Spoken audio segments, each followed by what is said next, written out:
up, everyone? It is Friday, and that means it's Physio Friday. So I have my good friend Phil White in here with me.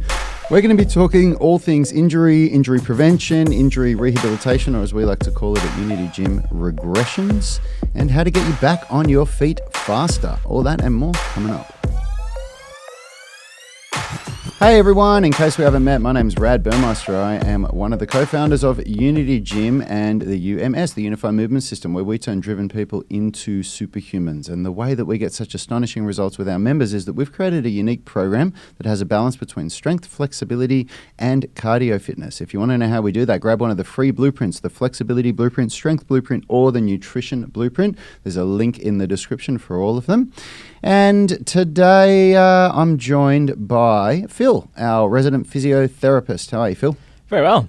Excited to be here for your 42nd birthday. 42nd birthday. You'd swear I wasn't a day over 41, would you? Yeah, I don't know. I think that's like that gold tooth glint that you have every now and again kind of makes you look like you're a wise man who's seen some things. That My son wigs out about that sometimes. He goes, "Have you got shiny teeth, Daddy?" It's hilarious. So funny. Cute. Yeah, 42, huh? I definitely, the only time I ever really feel that old is when I get out of bed and I feel my back in the morning before I stretch, and when I look in the mirror and I see all the grey hairs, or when I look at a picture of myself when I'm really happy and I see all of the wrinkles in my face when I'm smiling. If I'm not smiling, you'd swear I'd only be 25, but...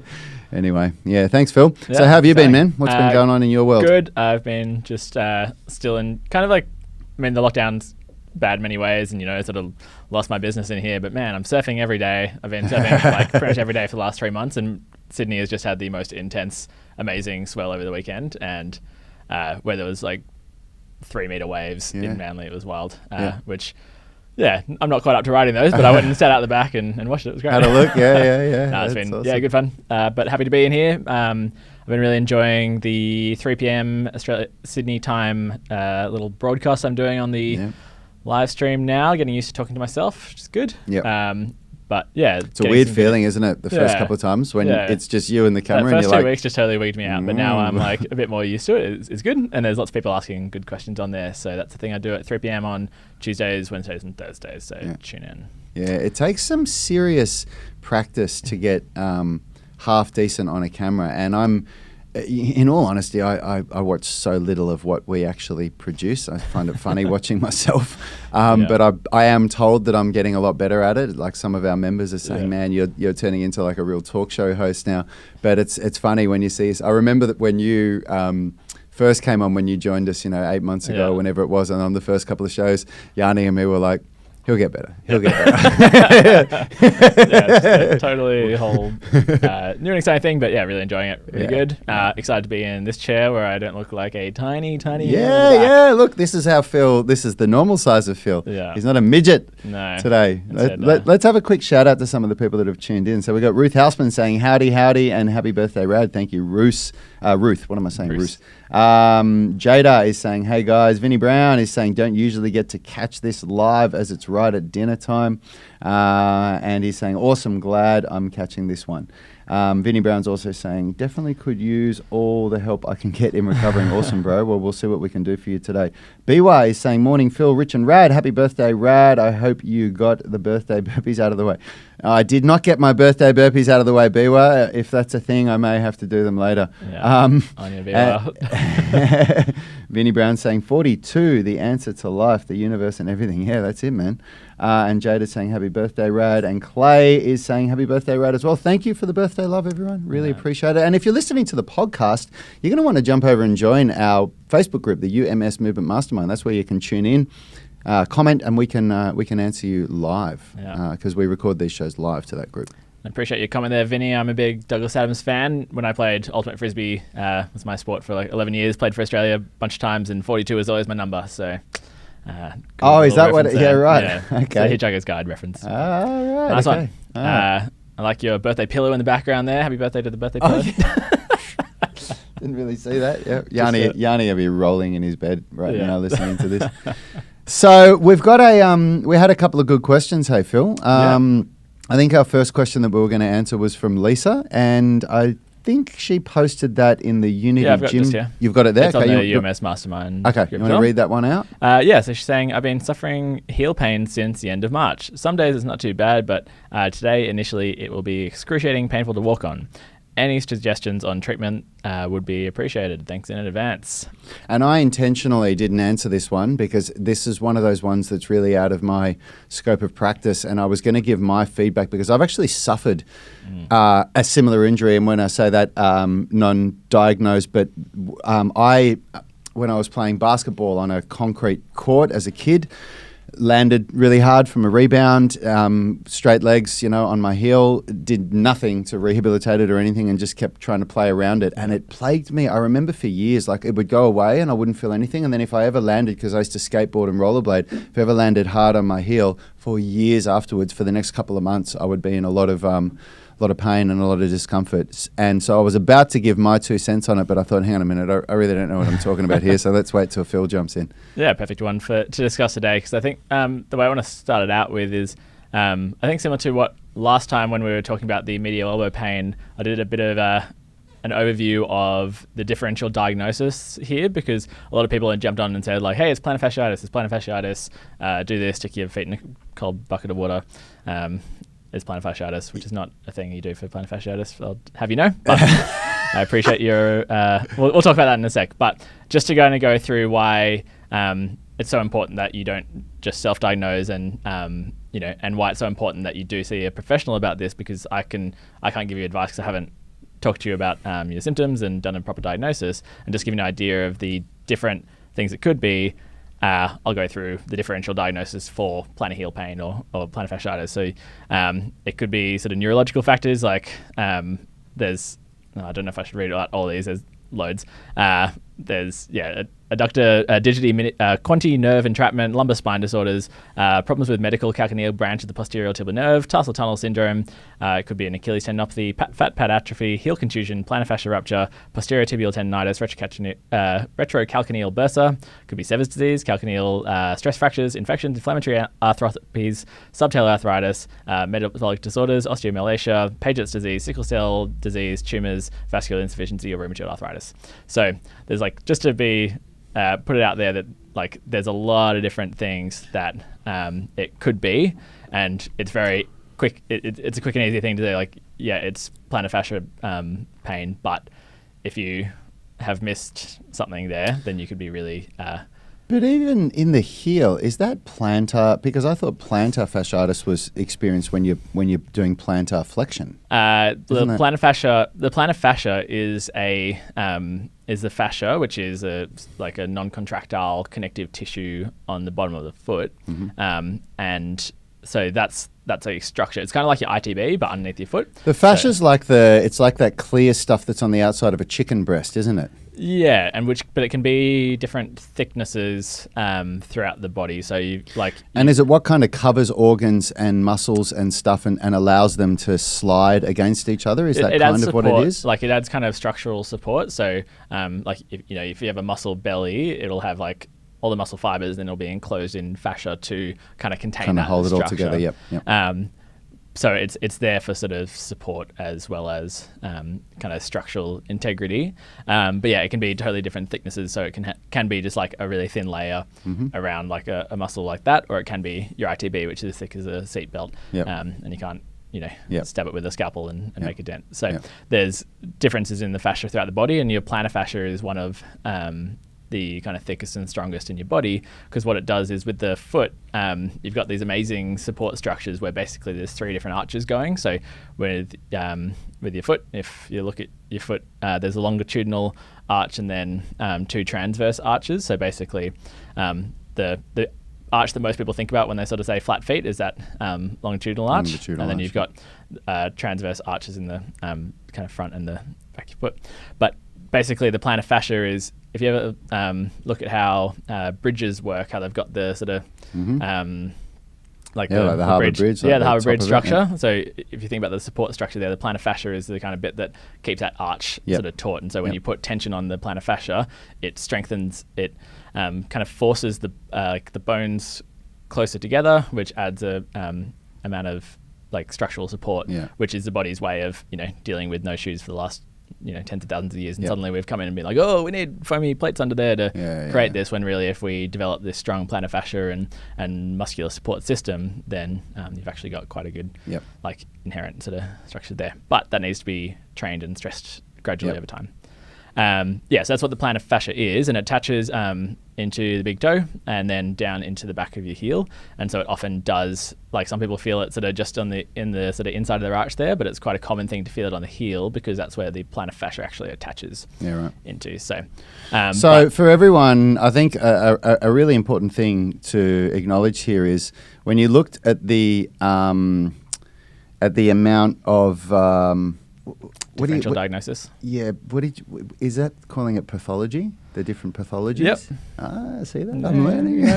When you look at the different pathologies that Phil said there's so many different ones, and to just jump straight to it and say, oh, that's plantar fasciitis. And you're probably right. It probably is, to be completely honest. It's probably and just to be on the tendinopathy. Just again, it's like, we're no longer calling it plantar fasciitis because it's not so much an inflammatory thing, but a load management thing. It's now referred to as plantar heel pain, which is a bit of a catch-all for these kind of plantar fascia problems. But basically, you're probably right.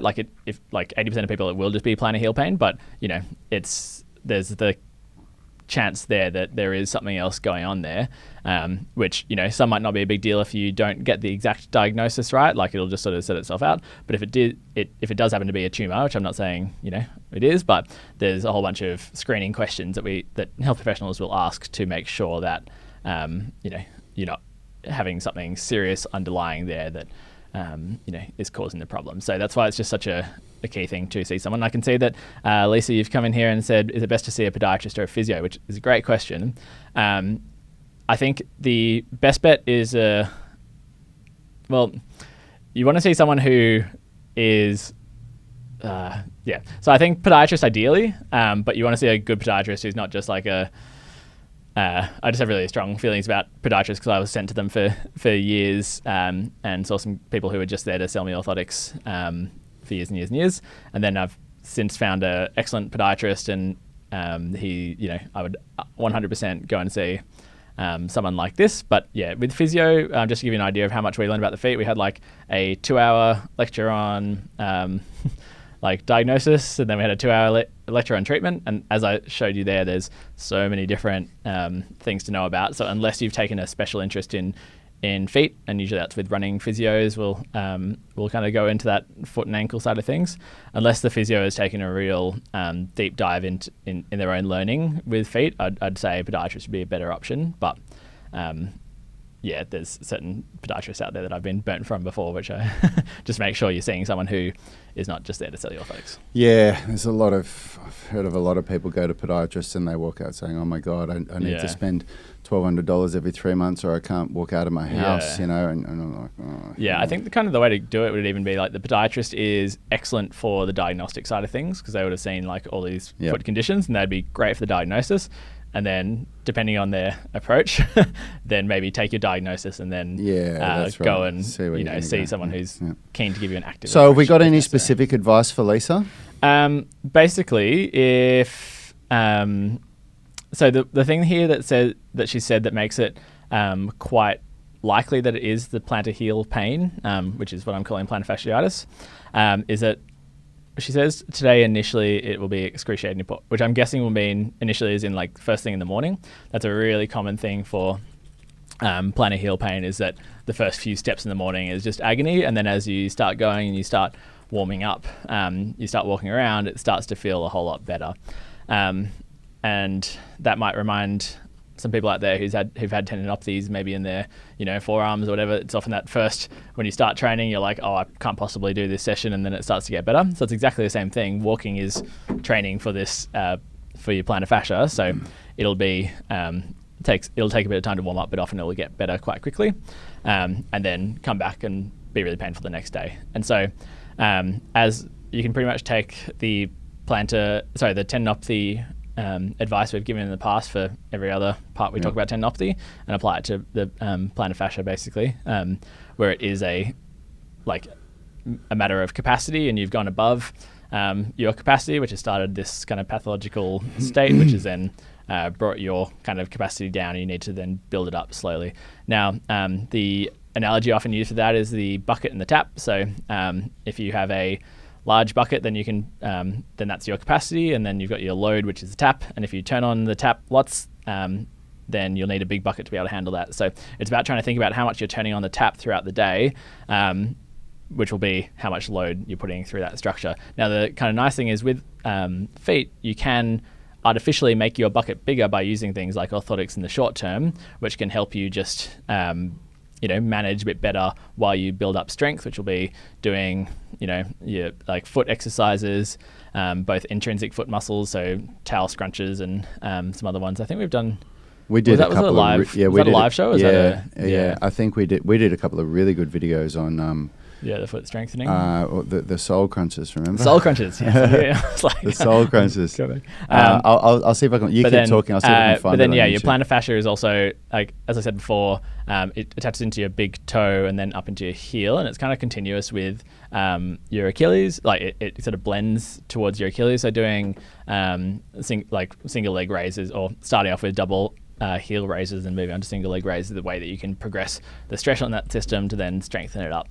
So, but again, it's a matter of sort of finding where you're at and then building up gradually, and trying to build up the size of your bucket. And as I said, it's all the things you do throughout the day. So, walking around, going to the shops, walking upstairs might be particularly challenging because you're going up on your toes. So all of these things you've got to be aware of are turning on the tap, and then it's a matter of figuring out how you can get your exercise in without totally exacerbating the issues. So that's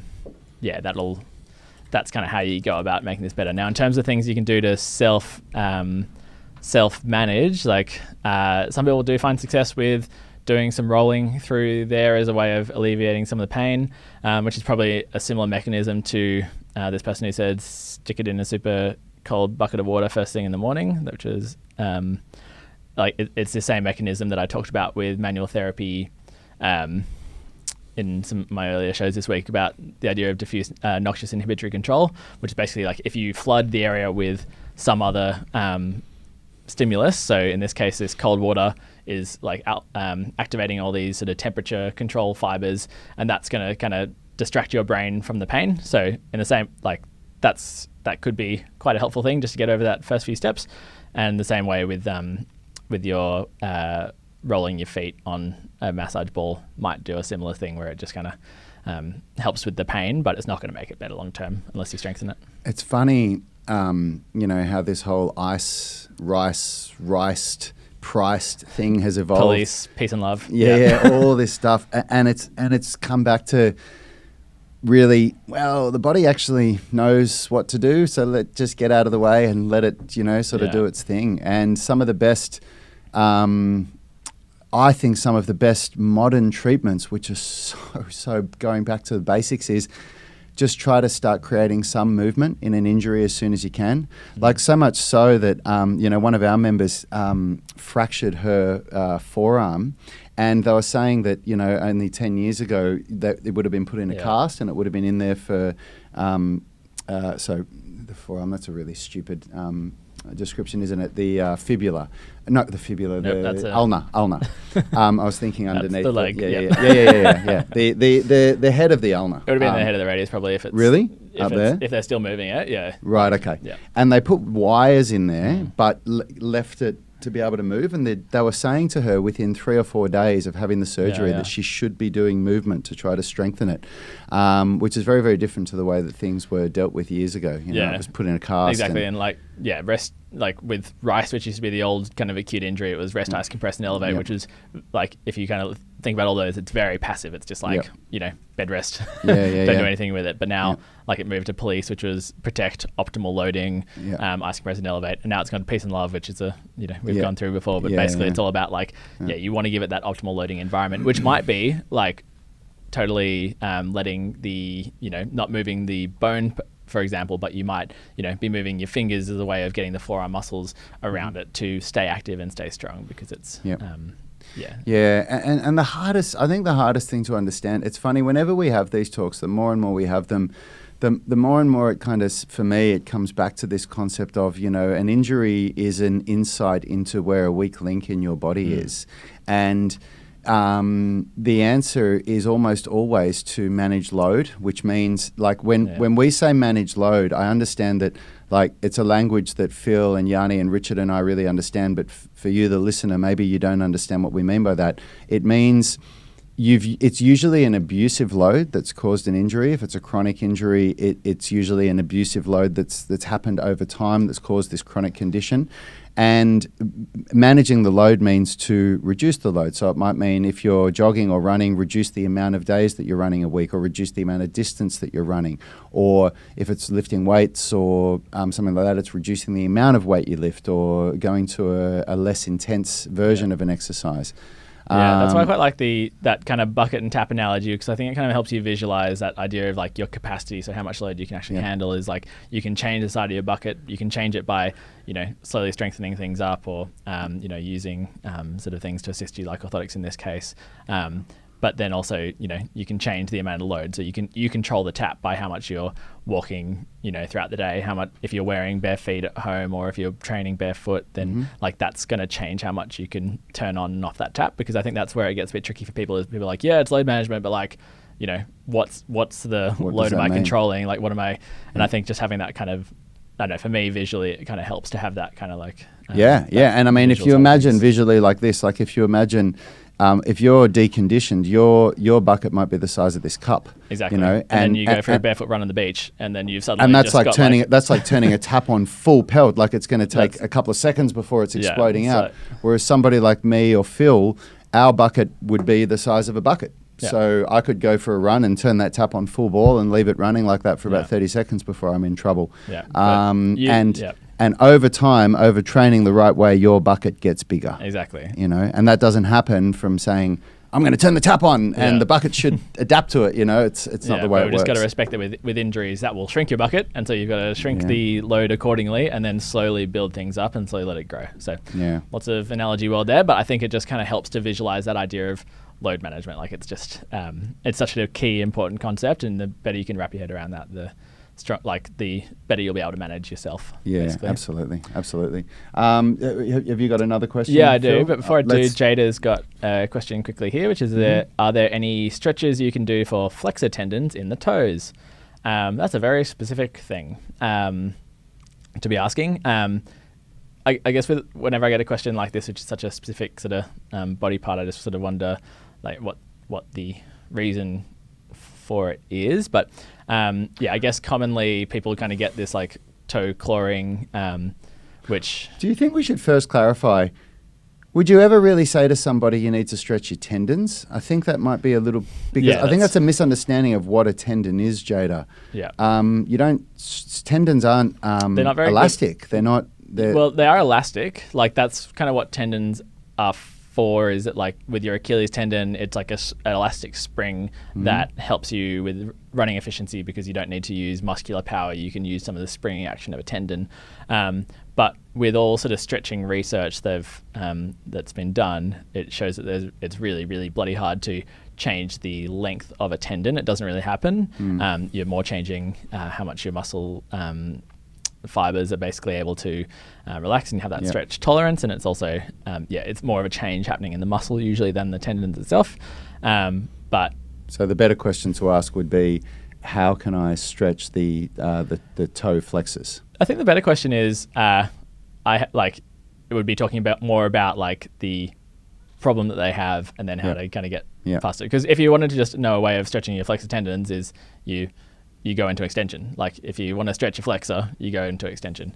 And so there's kind of only so many ways you can do that. And especially with the toes, you can basically go up on your toes passively, and that's going to stretch those tendons. So like when you ask a question like that, there's just not many ways to do it. I mean, you could do it against a wall. You could That's what I was going to say. You could do it with a towel. Yeah. You could do it with, but I think the more interesting kind of question would be like, I have this issue where my, whenever I'm running, my feet are scrunched up or clawing or whatever, and then you can start to look at, maybe it's you're wearing shoes that are too small for you, and that's caused like your toes to be in this position, and maybe it's a strength deficit that you could be, doing some cell crunches and it's and dorsiflexion, sort of strengthening things like Rich loves doing, foot over the edge of the step and going to dorsiflexion, which is getting the foot and the toe muscles to be strengthened. So I think it's just a way of asking the questions. Yeah, for sure.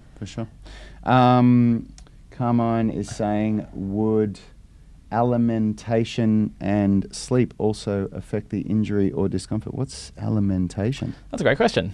Hello, Google, my old friend. You can read out. I'm going to read out Aidan Potts' comment here. Is saying, Rad, just wanted to say, blown away with the spine masterclass. Sounds cheesy, but I'm so excited to wake up every morning because every day my neck and shoulders feel better than the day before. Also been helping out a ton with other areas like RTO, ring turned out holds. I feel like I can depress my shoulders better. Dude, I'm so happy to hear that. It is... I'm telling you, for any of you that actually follow that masterclass and go through those 5 phases and adopt that into your daily routine, it is going to change your life. We've got a good friend, Tom Cartwright, who's a chiropractor, and every time I see him, he talks to me about how far ahead of the pack he thinks that our spine training is. He just talks about the way that the spine is meant to move and what all of the recent research which is showing that, loading the spine and taking it through flexion, extension, lateral flexion is just so important for it. What do you think, Phil? Yeah, it's good. Yeah, it's good. It just kind of, it's so in line with everything we talk about, which is basically like you've got to expose your body to variety and to be comfortable in different positions and to have a body that can handle things. You've got to gradually expose it. And so the phases which the Spine Masterclass goes through does that in a very graduated sort of way.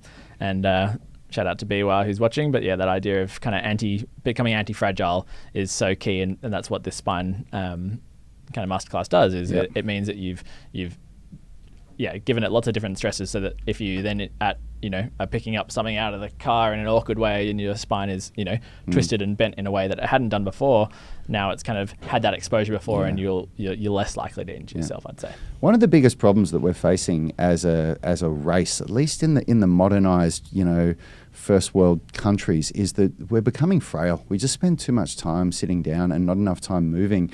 And these issues that people are talking about, they're largely, westernized issues. It's, from what I've heard, don't get me wrong, I'm not going to quote any research or anything, but from all the books I've read and the teachers I've learned from, people talk about how you don't see a lot of the issues that we have in the Western world in third world countries where people move more, and so. And that's not that it's really hard as, someone in the Western world where you've got a job and you've got, kids and a mortgage and you can't afford to live close to your work, so you have to drive, an hour to get there. It's our lifestyle. It's really hard. It's our lifestyle, it's just ways of understanding the kind of core concepts and how you can expose your body gradually to things and get past injuries. So, I just looked up the alimentation, and it's the fanciest way I've heard of to say eating.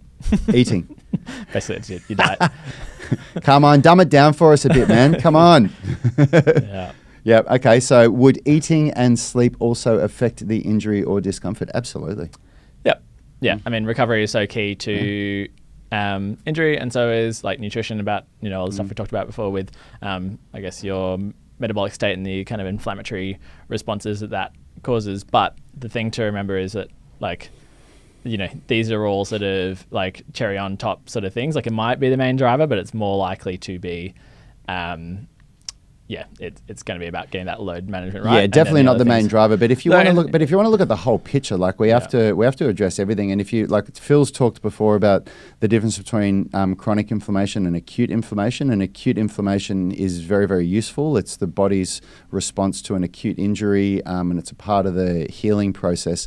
Whereas chronic inflammation is not, and it's actually very detrimental to injury repair and rehabilitation. And a lack of sleep is a cause of stress, and stress is a cause of chronic inflammation. Yeah, so. And also it's actually quite a good point for plantar heel pain issues, because often if you think about that kind of bucket and tap analogy before, the foot is such a, it's a weight-bearing joint where you take on the weight of the whole rest of your body. So there is a way in which you can decrease the amount of the amount of load you've got is by decreasing your body weight. And it's a really common thing to see people with plantar fascia issues who it's like largely because they're overweight as well. So Yep. certainly the alimentation could be adapted. Yeah. You can eat less, eat better, and For like sure. help with your body weight too. But that's a hard thing, and that's a long-term thing. So yeah, you want to try and build up the strength and the structures, but you also then can look at long-term helping with the body weight. But Yep. I have no idea if this is the case in this one. I'll quickly answer Wayne Reed's question Yeah. because it's a quick one about the Spine Mobility Masterclass. Again, he's saying, hey, Rad, happy birthday. Quick question that is off topic with the Spine Masterclass. When you finish phase 1, do you add phase 2 and do both phases? Absolutely. But the way you do it is, the idea is however much time you're going to allocate to it a day, and I recommend between 5 and 15 minutes a day when you're learning. When I do my spine training now, I only do about a minute or two because once you understand it, it's just about taking your body through the motions. Spend about 80% of the time that you allocate to doing the phase that you're trying to learn right now, because to create a new movement that you've never done before, it takes a lot of intention. And the previous phase, it should be like second nature to you. So 30 seconds, a minute of the last phase is enough to keep it there in your body. So and then so on and so forth when you go to phase 3 and phase 4. Nice. So Jada said it's a clawing issue and discussed with a podiatrist. We discussed a flexor tenotomy, but trying to find some other options such as shoe inserts. So a tenotomy is basically they cut the tendons and like a surgical intervention. Yeah. So I think so good that you are looking at ways of not doing that, Jada. And yeah, certainly like stretching your flexors may work. I'm not a expert in feet, but I'd really recommend that you do go for everything else, but spend a solid at least sort of 3 to 6 months trying out strengthening stuff, because as we talked about before with how long it takes for structures to change, you need to give it time with strengthening, stretching, using these shoe inserts to facilitate things. But yeah, certainly there's so many muscles in the feet that there's a lot you can do there, and often if we just have our feet in shoes, especially shoes that are too small for us, then these muscles just become so deconditioned over time, and you can make them stronger, and you definitely should. So good on you, Jada, for giving things a go. And yeah, there's a lot you can do. I would obsess over rehabilitation for at least 3 to 6 months before looking at surgical intervention, unless it's an acute injury. I've only had surgery for an injury once in my life, and it was an acute injury where I got I tore the Liz Frank ligament, and it was a total rupture. It wasn't a partial tear. Yeah. So that's after multiple opinions, the advice was, you're going to need surgery for this one. Another example is my slap tear, my shoulder. Yeah. Some people said to me, you're probably going to need to get surgery for that one. But speaking to somebody like you, Leroy, and my own gut feeling was, stuff that. Let's see if I can fix it without surgery. Yeah. And then if I can't, then I'll get the surgery. Yeah, so keep at it, Jada.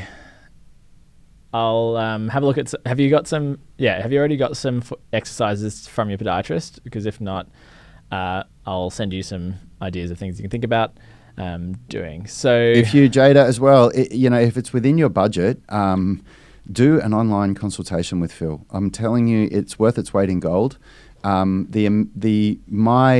ability to rehabilitate the injuries that I've had over the past 5 years is largely due to the access of information that I had with Phil, and it had nothing to do with him putting his hands on me. It was just sitting down and discussing what goes on in the body and the things that I should do and shouldn't do that made me go, that's how I should do my training. And that's why I know as much as I know about injury rehabilitation. It's because of having a guy like this close to me. So these online consultations are going to be life-changing for you, for any of you that are out there kind of feeling a bit lost, having a diagnosis of an injury and not knowing where to go with it. If you've had scans or anything like that, or had a good diagnosis, then it would probably even be a more valuable session with you, because you can say, look, this is the diagnosis. What do I do? I highly recommend that. Does make things easier. Cool. So there's... I'll just answer quickly Vinny's question on the live stream, and then we'll go to your one. So Vinny is, it looks like it's not specifically a physio question, but because it's on the live stream, we're going to answer it.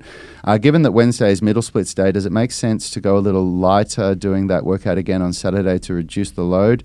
That can get pretty intense. I enjoy doing that one twice, but don't want to overdo it. I wouldn't do that with the middle splits. The middle splits is one of those workouts that I've found you get better results from doing it once a week. And then, Vinny, you want to do, if you do daily mobility, like what we do at the end of the at-home workouts, once a week is more than enough, bro. Yeah, I've seen your videos. Looks like you're pushing it pretty hard there, Vinny. So just like, and awesome results. But dude. Like you'll be able to get better results long term if you don't overdo it.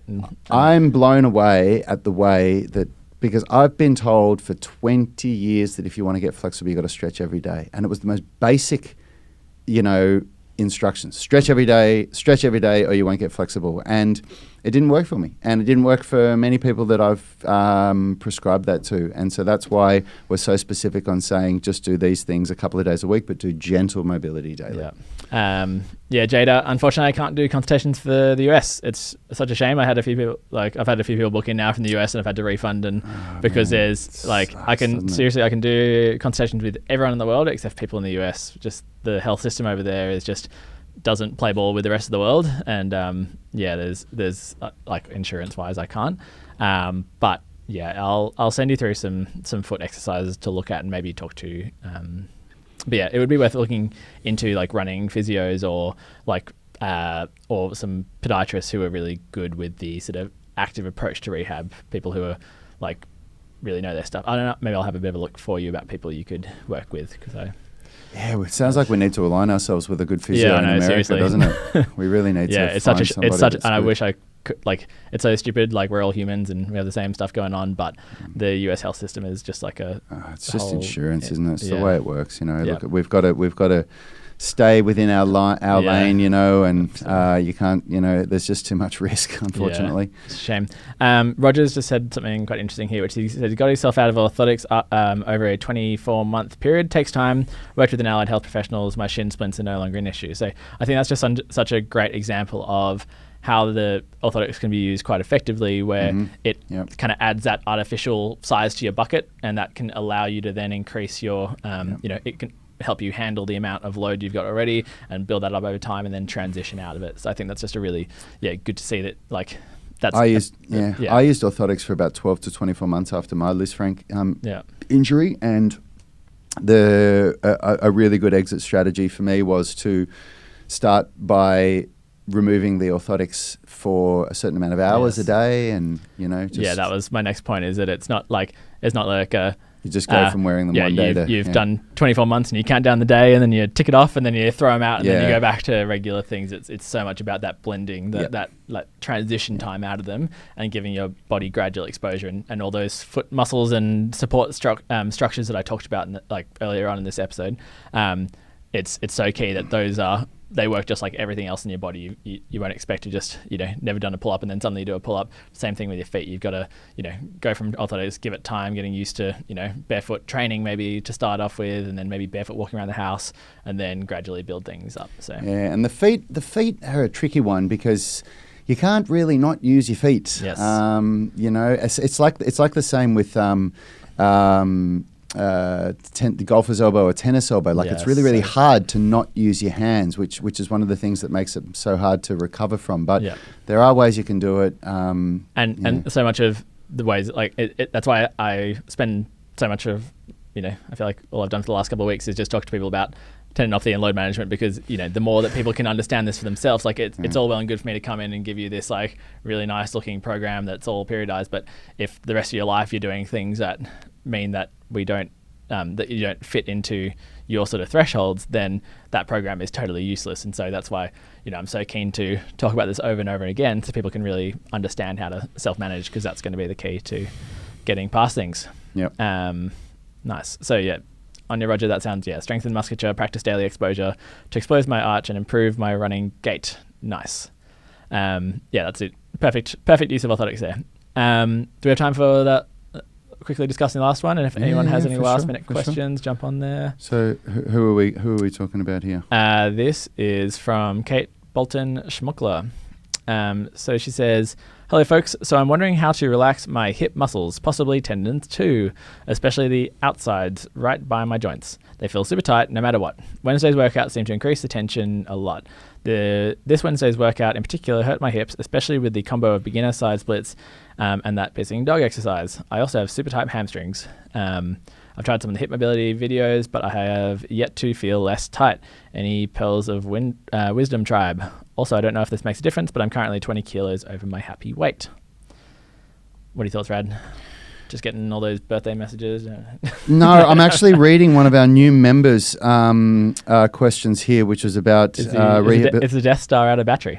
Yeah, it is, man. It is. It is. Literally, it's out of battery. So because I had to use it for the stream out there this morning. Read that to me again because I need to. I was just reading one of our new members' questions. She feels like she's constantly tight around her hips. Oh, yeah. And has started doing the mobility work. What mobility work? Oh, jeez. It's quite a long paragraph I just read there, Rad. I know. I got sucked into someone else's question from the online coaching. Yeah.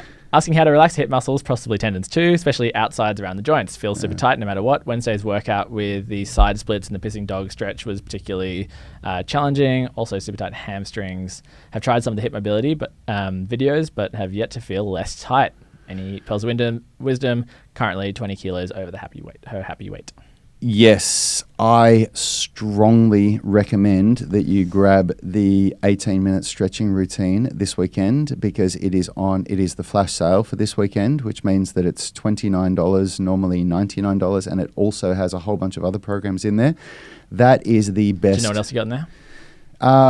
The loaded stretching routine, which is what you use after the 18 minutes, which is just an amazing value grab because we're giving you the next program that you would use after the 18-minute stretching routine.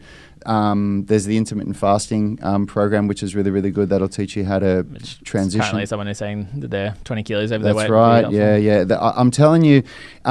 So there's a couple of things. What I would recommend is to get yourself one of those little, what I've found works really, really well for me is a little physio ball or a foam roller and just to get a little bit of relief around those hips. But the 18-minute stretching routine is so good for the hips for a beginner. It is so, so, so good.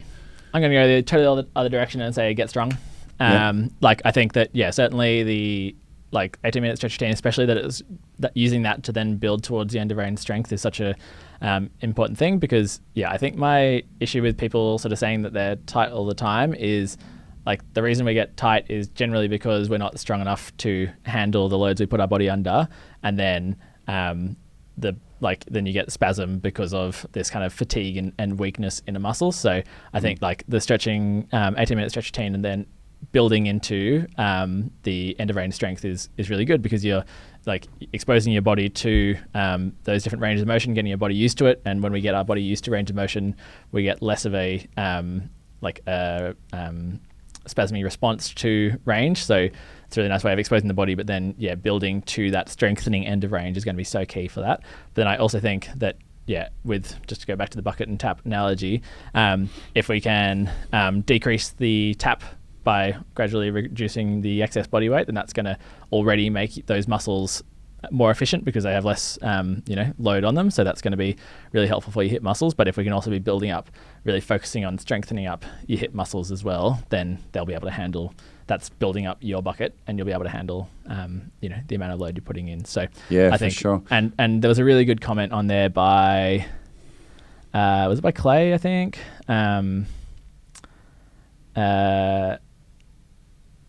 Oh no, it was by Wuno Elev, I think. Just basically saying that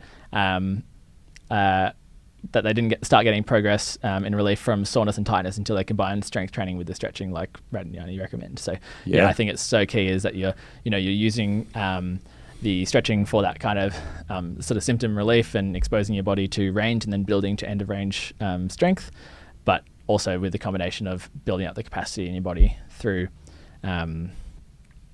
strengthening and helping, and the more you reduce your weight, the better your system will be able to handle it as well. Yeah, for sure. For beginners, that 18-minute stretching routine works so well because a lot of beginners talk about how hard it is on their body because we do the squat routine and the 360 hip mobility and stuff. So that does develop strength through, for somebody like you and me, it feels like nothing, but for people that are new to it, they're like, for me, I'm pretty they get pretty smashed. Yeah. There's one more question that I want to answer before we finish because it's from our UMS online coaching group and we always make a point of answering these questions in more detail. So it's from a new member, Jason Gerald Jasmine. I answered this in my show yesterday. Oh, did you? Yeah. Oh, perfect. Okay. Yeah. Cool. Yeah. Well, there you go. But so. Was he there? Did he see, or did you tag Yeah, him? yeah. in it? He's commented and. Yep, perfect. There you go. Well, there you go. Was that the shoulder one? Yeah, about his shoulder rehab. And we've talked about that all over it. Perfect. So if you have questions, put them up. You get answers. All right, everyone. Well, look, as I said, it is Alana's. Shout out to Keanu there. Yeah, Alana's saying, Keanu is saying on repeat, Daddy and Phil. That's my son. Hey, buddy, how are you? I hope I'm going to see you soon. I hope I'm going to see you too soon, baby, coming up for a training session. Yeah, look, I just want to drive it home, everyone. A lot of people ask us about this program. A lot of people ask us how to get started. If you want to get started, if you want to dip your feet into the UMS online coaching pool and you haven't done so yet, the 18-minute stretching routine is the perfect place to get started. Can you do the 18-minute stretch routine every day? Asked Lisa Garrett. Absolutely. That's the way it's intended. It's intended to be done every day, Lisa. It's such a good program. It's the way that we started this whole thing, and you'll get, you can read on the post that I've pinned as an announcement to this page. You can have a look at the comments from our other members that have done this program. So jump on, check it out, see what you think. Nice. All right, everyone. Have a great weekend. Thanks, Phil. Thanks for coming in. Yeah. And we'll see you again. Nice to chat. Nice to be in the big boy chair. Yes. Seeing how Yes. Maybe I can convince Phil to come in on Monday and Tuesday next week, because Yanni's not going to be here still for a week, and I'm going to be by myself otherwise. So we'll see. Yeah, we'll see. All right, guys. Have a great weekend, and we'll see you soon. Health is about performance, not just body image. You better be willing to accept what you're going to have to do to get there. We'll start focusing on movement goals, strength goals, flexibility goals. When you nail that skill, it's there forever. The body image goal doesn't get you that It's far. the consistency and frequency that's going to get you there. It's not the intensity. There's no shortcuts to mastery and movement. Destination doesn't change overnight, but your direction will. The gym is not the place to beat up the body that you hate. It's the place to build the body that you love. We are the gym that teaches people how to move instead of just exercise, because we believe that health is about performance, not just body image.